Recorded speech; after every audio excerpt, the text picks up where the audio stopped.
So we all know Norwegian Cruise Line has done a lot of changes. They increased their pricing of service fees. They changed how their entertainment works by removing some entertainment on some ships. The way the cabin stewards are operating has changed. A lot of things has gone on with Norwegian Cruise Line, and it makes people wonder, is it worth it to travel on Norwegian Cruise Line?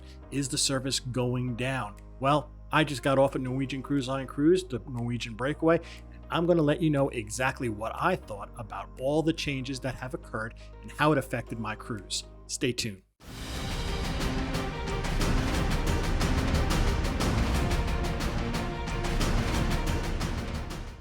Hi everyone, Rob from Cruise Seekers, and as I said before, we're going to talk about my last Norwegian Cruise Line cruise on the Breakaway. It was the vloggers cruise, so I got to meet a ton of great new content creators, ton of great well-known content creators. It was a lot of fun. But barring that kind of talk, we're going to get more involved with exactly what I thought about the Norwegian Cruise Line experience now after all their changes. I'm going to let you know everything that I saw, everything that I thought was a little bit different, everything that was not so great, and even some of the things that I thought was phenomenal, because believe it or not, there's still some really, really great service going on Norwegian Cruise Line, even with all the cuts. So stay tuned. We're going to go over everything that I found out on my first Norwegian cruise post-pandemic after all the changes they've made. All right, so let's first talk about what I noticed as different, extremely different about this cruise versus all my other Norwegian Cruise Line cruises. So the first thing I did notice right away was the number of staff on the ship was drastically lower than what I was used to seeing on a Norwegian Cruise Line cruise. I seen some bars that were packed, heavily packed, with only one bartender behind it. I seen some pool bars where it was packed 3 people deep waiting for a drink that had only 2 bartenders behind there. Now beforehand, you would see 4 bartenders at the pool bar. You might see 3 or 4 bartenders at a very busy bar interior. So this is a big change, right? You also maybe saw like 4 or 5 drink runners running around the atrium trying to get people drinks that are sitting around the atrium. That was not happening. You might have seen only 2 drink runners. In the theater, again, the drink runners were few and far between, and the number of bartenders at the bar at the theater was, if you're lucky, 2. So that was a big, big difference, and that caused a lot of waiting, a lot of unhappy people just saying, you know what, it's taking forever just to get a drink, and I got a drink package and I can't get my drink when I need my drink. Now, the way I solved that problem, me personally, was I usually always tip extra. And once the bartenders and the drink servers knew that, hey, this guy does tip extra, they tend to give me a little bit better service. They watched my glass. They made sure that it was always full. And when I wanted something, I would kind of just catch their eye, point it to the glass, and lo and behold, another one would show up, and then I would give my card. It stinks to feel that, you know what, I have to give some extra tips in order to get some extra service to deal with all these crowds that is now occurring because of the lack of amount of people that are able to serve you. So that's a real bad thing on Norwegian Cruise Line. I would really, really like to tell Norwegian, please get your bar service straight. So now let's talk a little bit about the changes that happened with the cabin stewards and how your cabin is handled. We all know that there's no longer 2 services for your cabin. There's only 1. It didn't really affect me much because it doesn't matter if I have a turn down service. I only travel usually with my wife, or if I'm traveling with my kids, we usually get 2 rooms. The other big issue was with the change of the number of cabin stewards that are helping clean the rooms. First off, there's no longer any assistance. And the second thing was, these people are doing more cabins than they ever done before. So it's really, really bad at times. You might get ghosted by your cabin steward. You might not even see them your whole cruise at all.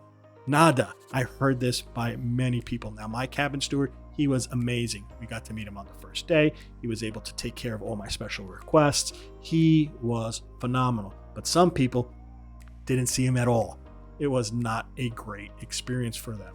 The other thing was, because they are dealing with so many cabins, some people even said some service was missed out of the one that was supposed to be happening for just that one day, right? So their cabin wasn't even cleaned for one day. Some people even said their cabin wasn't cleaned for 2 days at all. It's just not good for people worrying about, I don't want to put my towel on the floor because I might not get service tonight. It's not a good thing. Norwegian needs to do better and get more people on the ship to help deal with the number of cabins that they have. You can't just give them 33% more cabins because they are no longer doing turn down service. The turn down service is the easy service. The cleaning up of the room is the long and arduous one. And just because you got rid of turn down service doesn't mean that they can handle X amount of more cabins. They need to get that ratio right and get the cabin stewards back into the service level that we are all accustomed to. All right, negative stuff over.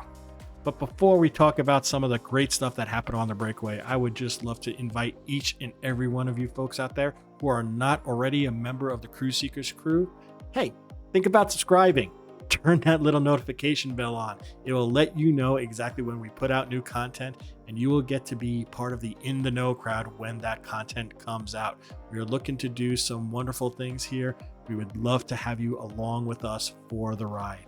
It means so much to us, and we thank you so much for doing it. All right, so now that we got past the negative stuff, let's talk about some of the amazing things that happened on the Norwegian breakaway service-wise. First off, the dining staff was phenomenal. We got really lucky to be introduced to the executive chef when we first got on board. Now, this was a pure chance coincidence. I was walking down the hallway. We were walking toward the restaurants. I saw a guy in a chef's uniform. I said, hey, let's talk to this guy about my wife's needs for this cruise. She recently had a bunch of oral surgery and she could only eat soft foods. And my wife resigned herself to the fate that all she was going to be able to eat on this cruise was her meal replacements that she bought from Walmart before getting on the ship.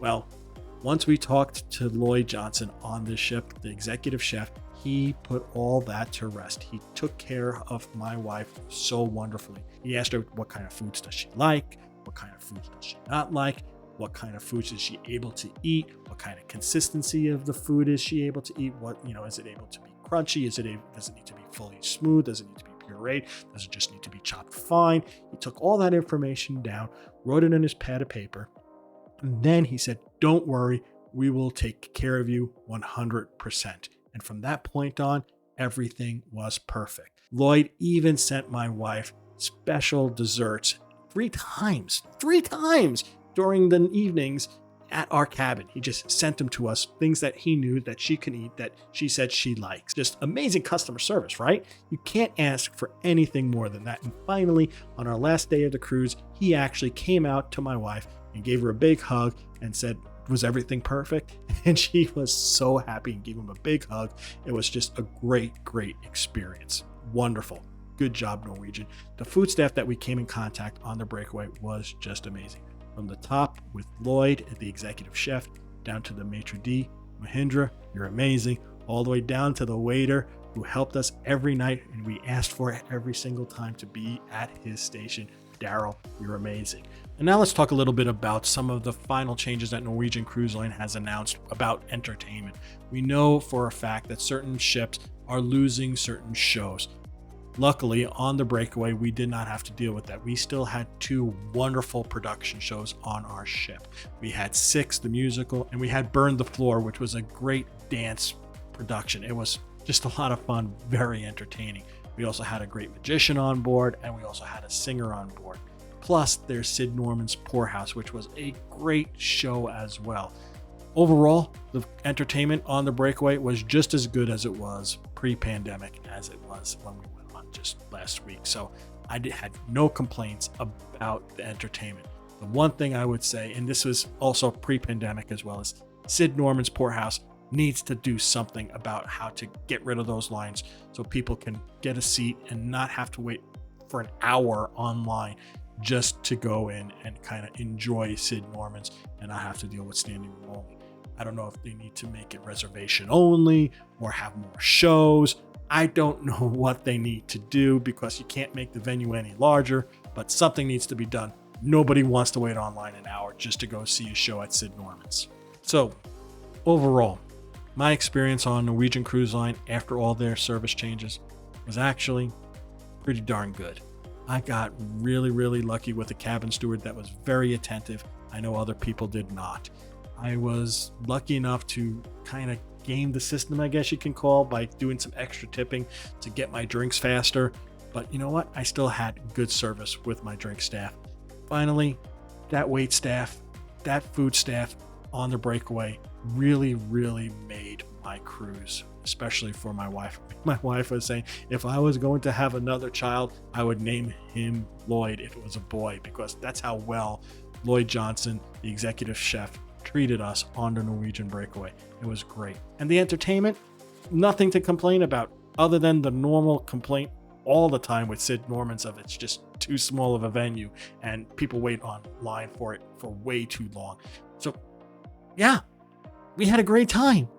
The service was just as good as what we kind of remembered it as. Yeah, we did not have a second turn down service. Yeah, it was very crowded at the bars and some people were waiting a long, long time for their drinks. And I understand it was a problem. But for us, we had a great time and we will definitely go on a Norwegian Cruise Line cruise again. So there you go, folks. That's what we thought about the service levels on the breakaway during our last cruise on Norwegian Cruise Line. I hope you enjoyed this video. If you did, please give it a big thumbs up. If you have a question about Norwegian Cruise Line, about the breakaway, about the service on Norwegian Cruise Line, leave it down below. We love comments. We always answer back to you. And finally, if you're not a member of the Cruise Seekers crew, I would love to invite you all to just become one and just hit that subscribe button and turn that little notification bell on. This way you know exactly when we put out new content. We are going to try starting this week to put out content twice a week now. Instead of once a week, twice a week. So look forward to that. Hit that notification bell on. You'll get notified once we put that new content out. Thank you so much. It's really appreciated. So until we talk again next time, this is Rob from Cruise Seekers reminding each and every one of you out there to always seek the seas. Bye now.